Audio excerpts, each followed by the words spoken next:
नमस्कार, बहुत स्वागत है आपका और मैं हूं आपके साथ माधुरी तिवारी। बुलेटिन की शुरुआत करेंगे बड़ी खबर के साथ, जहां राजस्थान में लोकतंत्र का महापर्व राजस्थान में 199 सीटों पर वोटिंग जारी है। अलवर जिले के 6 बूथों की ईवीएम में खराबी आई है। 3 दिसंबर को नतीजे आएंगे। वहीं अलग अलग थीम पर राजस्थान के पोलिंग बूथ सजे हुए हैं। साथ ही आपको बता दें कि विधानसभा चुनाव 2023 की प्रतीक्षा की घड़ी समाप्त हो गई है। आज वोटर्स प्रत्याशियों के लिए भाग्य विधाता बनेंगे। जनता का वोट क्षेत्र का 5 साल का भविष्य तय करेगा। राजस्थान विधानसभा चुनाव में 1875 प्रत्याशियों की सियासी पारी का फैसला होने वाला है। जयपुर संभाग में इस पारी में सबसे ज्यादा प्रत्याशी चुनाव लड़ रहे हैं। यहाँ की 50 विधानसभा पर 519 प्रत्याशी चुनाव मैदान में हैं। तो वहीं सबसे कम कोटा संभाग की 17 सीटों पर 128 प्रत्याशी हैं। लगता कहाँ नंबर कहाँ हो गया सर? लाल डायरी में कई मनोरंजन आई है, आपने क्या पापा इस तरह चले? मुझे बताइए, एक बेटे के तौर पे क्या आप चाहेंगे कि बहुमत फिर से मिला तो चौथी बार अशोक गहलोत मुख्यमंत्री बने?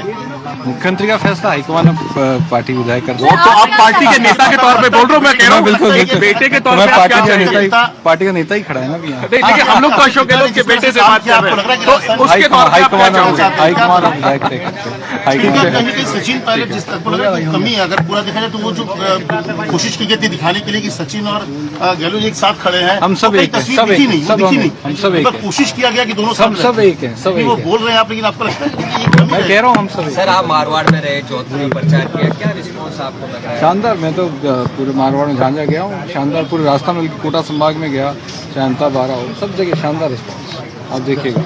मतदाताओं से अपील आज कितने बच्चे? मैं चाहूँगा आज कांग्रेस पार्टी को आशीर्वाद दें, ताकि योजनाएं और सरकार के जो सबसे अच्छे और बेहतरीन कार्य रहे, 5 साल जनता को समर्पित रही सरकार, आने वाले 5 साल की जनता के लिए। Thank you. तो सुना आपने रोमाना, वैभव गहलोत अशोक गहलोत के बेटे कॉन्फिडेंट है। मुकेश लोकसभा चुनाव लड़ा था।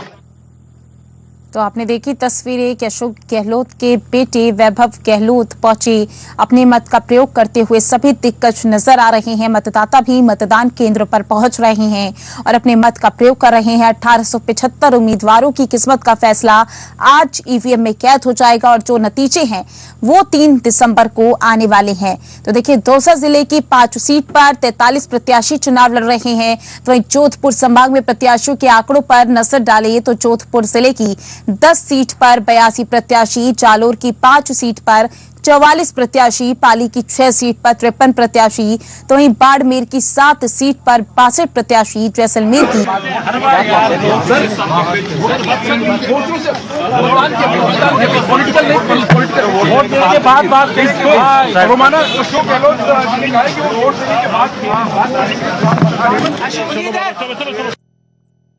तस्वीरें हम आपको लगातार दिखा रहे हैं, जहां आप देख सकते हैं कि करके दिग्गज पहुंच रही हैं। सीएम अशोक गहलोत भी नजर आए मतदान केंद्र पर और ये तस्वीरें आपके सामने, जहां आप देख सकते हैं कि सभी मतदाता लाइनों में खड़े होकर अपनी बारी का इंतजार कर रहे हैं।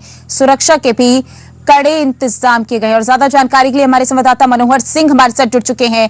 मनोहर, किस तरीके की तस्वीरें नजर आ रही हैं, क्योंकि सुबह 7 बजे से ही मतदान की प्रक्रिया शुरू हो गई थी और अब 10 बज चुके हैं। बिल्कुल बताना चाहूंगा कि इस वक्त हम जोधपुर के मुख्यमंत्री अशोक गहलोत के गृह जिले में हैं और मुख्यमंत्री गहलोत के बूथ पर है। अब से कुछ ही देर बाद मुख्यमंत्री गहलोत यहाँ मतदान करने आने वाले हैं और सवेरे 7 बजे से जैसे मतदान शुरू हुआ तो कहीं न कहीं मतदाताओं में उत्साह भारी देखने को मिल रहा है। बूथ पर ज्यादा से ज्यादा लोग आ रहे हैं, अपना मतदान कर रहे हैं। तो कहीं न कहीं देखा जाए कि मुख्यमंत्री गहलोत का गृह जिले में मतदाताओं में उत्साह बहुत तगड़ा देखा जा रहा है और गहलोत भी कुछ ही देर में अपने बूथ पर मतदान करने के लिए आने वाले हैं। बड़ी लाइनें लगी हुई है, जबकि सुबह का टाइम है, महिलाएं घर के काम में व्यस्त रहती है, लेकिन कुछ एक महिलाएं आई भी है और कुछ महिलाओं का जो जमावड़ा मतदान केंद्र पे है कुछ देर में दिखने को मिलेगा। जी माधुरी। जी मनोहर, किस तरीके का उत्साह आप मतदाताओं में देख पा रही हैं, ऊर्जा देख पा रही हैं युवाओं में? जी बिल्कुल, आपको बताना चाहूंगा कि मुख्यमंत्री गहलोत का गृह जिला और मुख्यमंत्री गहलोत का काफी क्रेज रहता है जोधपुर के अंदर। तो लोगों में उत्साह है कि चौथी बार मुख्यमंत्री गहलोत मुख्यमंत्री बने और उसी उत्साह के साथ लोगों में काफी एक युवाओं में भी जोश है और वो आ रहे हैं मतदान केंद्र की तरफ और अपना मत देने के लिए लाइन में लग रहे हैं। जी मनोहर, सुरक्षा को लेकर किस तरीके के इंतजाम किए गए हैं? क्योंकि देखिए, जब भी वोटिंग होती है कहीं ना कहीं ऐसी सूचना, ऐसी घटना सामने आती है कि परेशानी होती है मतदाताओं को भी, तो सुरक्षा के लिहाज से किस तरीके के इंतजाम किए गए हैं? जी बिल्कुल माधुरी, बताना चाहूंगा कि जिला निर्वाचन अधिकारी द्वारा जोधपुर के तमाम बूथों पर सुरक्षा के पुख्ता इंतजाम कर दिए गए हैं। कुछ संवेदनशील, कुछ अति संवेदनशील बूथ जो है वहां पर विशेष सुरक्षा इंतजाम कर दिए गए हैं।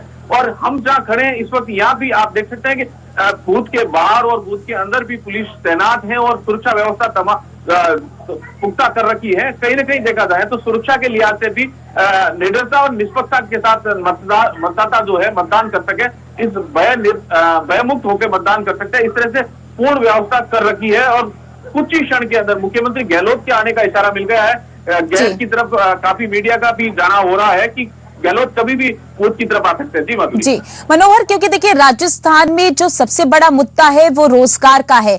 ऐसे में जो युवा और जो पहली बार युवा वोट डालने के लिए जा रहे हैं, क्या रोजगार को ध्यान में रखकर कांग्रेस पर भरोसा करेंगे या फिर बीजेपी पर? क्या कुछ समीकरण बनते हुए नजर आ रहे हैं?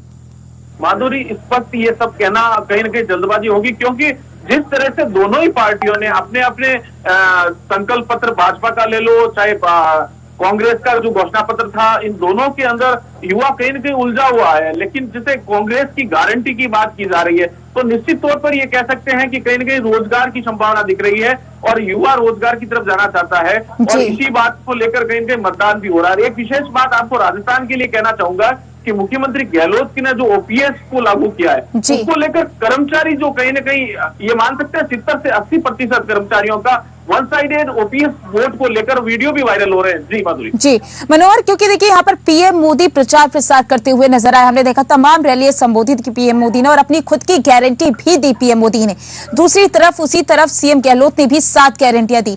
क्या लग रहा है, वो 7 गारंटियां कारगर होंगी या फिर पीएम मोदी की गारंटी? जी माधुरी, ये तो आने वाले समय में पता लगेगा, लेकिन निश्चित तौर पर राजस्थान विधानसभा चुनाव 2023 जिस तरह से राजस्थान में हो रहा है, ये मुख्यमंत्री गहलोत वर्सेस पीएम नरेंद्र मोदी हो गया था। चुनाव प्रचार में आपने देखा होगा कि मुख्यमंत्री गहलोत से ज्यादा सवाल कहीं न कहीं पीएम मोदी और भाजपा का कहीं न कहीं हाईकमान के नेता है वो करते दिखे थे।